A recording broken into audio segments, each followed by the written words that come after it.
But Simi and Femi stood firm, their hands clasped, ready to face whatever came next, together. The forest raged around Simi and Femi, a living storm of leaves, wind, and magic, as if furious at their disobedience. They held each other's hands, their hearts racing, knowing that they had made their choice, to fight together. The spirit of the forest twisted, a creature woven from shadows and starlight, its form constantly shifting between an old man with glowing eyes, a lion with smoke for a mane, and a massive serpent with emerald scales. "You think you can fight the forest," it hissed. "You are mine. You always were, and you always will be." Simi's hands trembled, but she kept her grip tight on her brother's. The two carved birds in their hands vibrated with a golden glow, synchronizing with their heartbeats. They had chosen each other, and they would fight together, no matter what. Femi turned to Simi, his jaw tight. "We have to keep moving. If we stand still, it'll consume us." Simi nodded, swallowing her fear. "We have to find a way out." The forest roared louder, vines sliding towards them like serpents. They sprinted through the woods, dodging branches that tried to snare their feet and roots that lashed like whips. The air grew thick with magic, and strange whispers danced on the wind, echoes of ancient promises, broken pacts, and children lost to the forest. As they ran, Simi's mind beat with everything the spirit had said. "This magic runs through your blood. The forest will not let you go." It all began to click, the dreams, the way the forest seemed to call her, the pull she had always felt towards the hidden stream. Their mother had always been distant about their origins, whispering half-truths and avoiding questions. But now, the pieces were falling into place. Their mother had known. Simi and Femi kept running until they burst through a wall of thorny trees and stumbled into a clearing bathed in moonlight.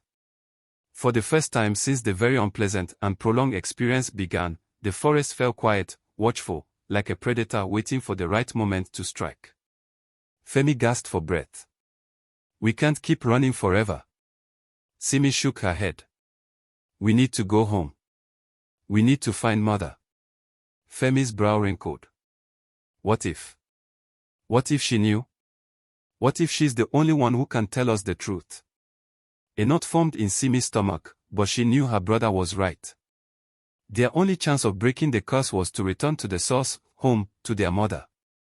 Just as they turned to leave the clearing, the forest shifted. The ground trembled, and the air grew thick with sparkling fog.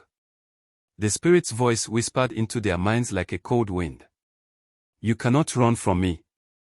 You are already mine." But Simi refused to believe it. "No," she whispered fiercely. "We belong to each other." The two siblings pressed their carved birds together, and a burst of golden light erupted from the small symbol pushing back the mist. The forest hissed, momentarily blinded by the light, and Simi and Femi seized the moment to escape. They sprinted through the forest, leaping over tangled roots and skirting around ancient trees. Their feet pounded the earth, and for the first time, the forest seemed afraid. They broke free from the forest's grasp just as the first rays of dawn touched the sky. The towering trees gave way to familiar fields, and in the distance, the roofs of their village glowed in the early morning light. Relief flooded Simi's chest, and for the first time in what felt like days, she allowed herself to hope. But as they reached the outskirts of the village, a terrible sight greeted them. Their mother's small hut sat at the edge of the village, its door unusually left open, but the house felt wrong. Too quiet. Simi and Femi exchanged a worried glance. Something was off. They rushed inside, and found their mother lying on a woven mat, her breath shallow and her face pale as the moon. The air was thick with the scent of herbs, but even those could not mask the scent of death lingering in the room. "Mother!" Simi cried, kneeling by her side. "We are back. We are safe. You don't have to worry anymore." Their mother's eyes fluttered open, but they were distant, as though she saw something far beyond the room. "My children. You made it," she whispered, her voice weak. Femi knelt beside her, his hands trembling. "Mother, we know about the curse. We know everything." A sad smile touched their mother's lips. "I never knew the forest would come for you. I prayed it wouldn't. It was never meant to be this way. Simi's heart shattered. You knew? You knew we were cursed.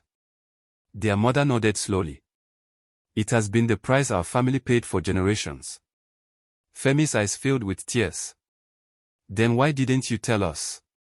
Why didn't you warn us?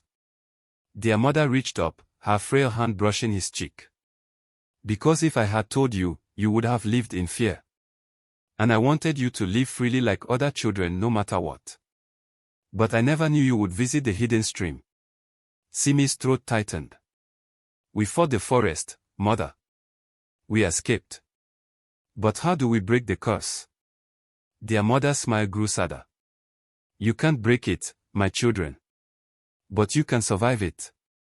With trembling hands, she reached beneath her pillow and pulled out a small, worn bracelet made of braided leather and tiny silver charms. This has been passed down for generations. It carries the strength of those who came before you. It won't break the curse, but it will protect you from the forest magic. Simi took the bracelet in her hands, her fingers tracing the worn leather. Why didn't you wear it, mother? Their mother's gaze softened. Because I chose to give the forest something else. Instead of you. Femi's heart clenched. What do you mean? A tear slid down their mother's cheek. I gave it my life, Femi. In exchange for yours. Simi gasped, her heart breaking. No. You can't. You can't leave us. Their mother smiled through her tears. It's already done. This is what happens when you deal with the spirits of the forest, my child. The moment you escaped the forest, I knew it had taken what it wanted. Femi shook his head, his hands gripping hers tightly. We'll find a way to save you. We won't let you go.